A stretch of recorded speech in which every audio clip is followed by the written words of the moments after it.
Bonjour Hébé, aujourd'hui on plonge dans les toutes premières semaines de la vie d'un chiot. C'est une période bien fondamentale, on peut le dire. Ah oui, tout à fait. On se demande souvent pourquoi un chien devient super confiant, sociable, et puis un autre, plus craintif ou même réactif. Exactement. Et une grosse partie de la réponse, ça se joue là dans la socialisation précoce. C'est ça. C'est vraiment une phase d'apprentissage hyper intense. Le chiot, il construit sa vision du monde à ce moment-là. Hmm, Et une bonne socialisation, c'est la clé pour éviter pas mal de troubles du comportement plus tard. L'anxiété, certains types d'agressivité. d'accord. Et ça l'aide à mieux gérer son stress une fois adulte. C'est vraiment la base de son équilibre. Ok, alors on va décortiquer ça ensemble. On s'appuie pas mal sur les infos du guide complet sur la socialisation des chiots dans l'élevage canin. Et cette exploration, elle vous est présentée par The Dog Corner. Alors, pour commencer, faut savoir que ça démarre même avant la naissance, en fait. Ah oui, hein? Oui, le stress de la mère pendant la gestation, ça peut déjà avoir un impact sur les petits. Donc son bien-être à elle est super important. D'accord. Période prénatale déjà. Voilà. Ensuite, période néonatale, de 0 à 2 semaines. Là, le chiot dépend totalement de sa mère. Les yeux, les oreilles, tout est fermé. Ok. Mais même là, des petites manipulations douces par l'éleveur, ça peut déjà commencer à améliorer sa future capacité d'adaptation. Intéressant. Et après ces 2 semaines? Après, c'est la période de transition, entre 2 et 4 semaines. Et là, paf, tout change. Et c'est l'ouverture au monde. C'est ça, tout ça. Les yeux s'ouvrent, les canaux auditifs aussi. Le monde sensoriel apparaît, quoi. Il commence à explorer, mais tout doucement, hein. Il interagit un peu plus avec ses frères et sœurs. C'est le début de l'éveil. L'éveil. J'aime bien ce terme. Oui, et juste derrière, entre 3 et 6 semaines, là, la socialisation commence pour de bon, au sein de la portée. Donc les jeux entre chiots. Essentiel. Les jeux, mais aussi les recadrages de la mère. C'est elle qui apprend les premières limites, les morsures inhibées, etc. Le rôle de la mère est crucial. Absolument. Et celui de l'éleveur aussi.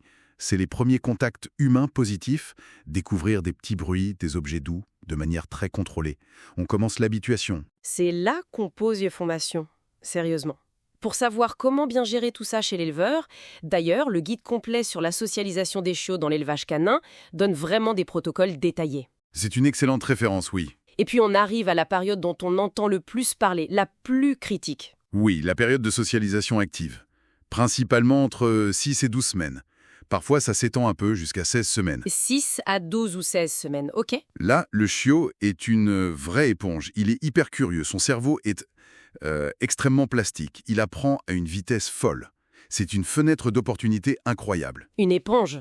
Mais attention, c'est aussi vers 6-8 semaines souvent qu'apparaissent les premières réactions de peur face à l'inconnu. Ah d'accord, donc c'est un peu à double tranchant cette période. Faut bien la gérer. Exactement. C'est formidable et délicat en même temps. Et concrètement, alors, Pinil, qu'est-ce qu'on fait pendant cette phase cruciale? L'objectif, c'est la diversification des expériences.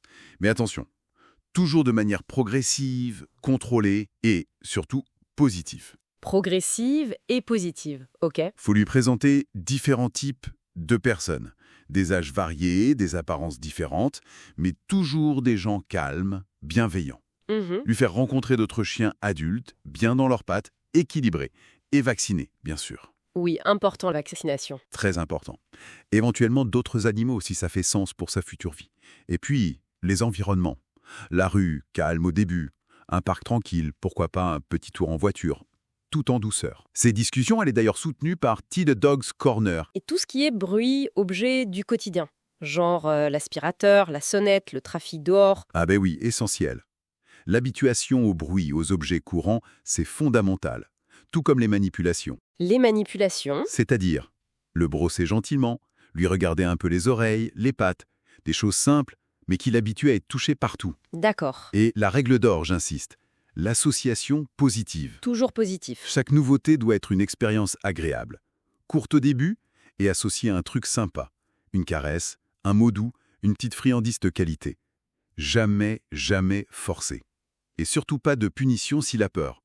On respecte son rythme, son individualité. On comprend bien l'idée de bienveillance. À l'inverse, quelles seraient les grosses erreurs à éviter absolument? La première, c'est l'isolement. Un chiot isolé pendant cette période, c'est très mauvais. Ok, pas d'isolement. Faut aussi éviter la surstimulation. Trop de nouveautés d'un coup, ça peut le submerger. L'exposition brutale à quelque chose qui lui fait peur, c'est non aussi. Ne pas le jeter dans le grand bain, quoi. Exactement. Ne pas le forcer, ne pas le punir pour une réaction de peur. C'est la base. Le guide qu'on a mentionné donne d'ailleurs des stratégies claires pour éviter ces pièges. C'est bon à savoir. Et après ces fameuses 12 ou 16 semaines, est-ce que c'est fini? Est-ce que tout est joué? Ah non, non, pas du tout. La socialisation, ça ne s'arrête pas d'un coup. Ouf. Le chien, il entre ensuite en période juvénile, puis c'est l'adolescence qui arrive. Il devient plus indépendant, il explore plus loin. L'adolescence canine. Une autre étape. Oui. Et d'ailleurs, il peut y avoir de nouvelles phases de sensibilité ou même un regain d'anxiété à l'adolescence. C'est assez fréquent. Ah oui, oui. Donc il faut continuer le travail.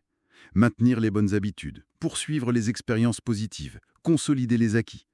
Peut-être de façon un peu moins intense, mais continuer, au moins jusqu'à 6 mois et même après. Donc si je comprends bien, c'est un travail d'équipe. L'éleveur démarre le boulot Exactement, et la famille qui adopte doit absolument prendre le relais. c'est tout à fait ça. C'est une responsabilité partagée.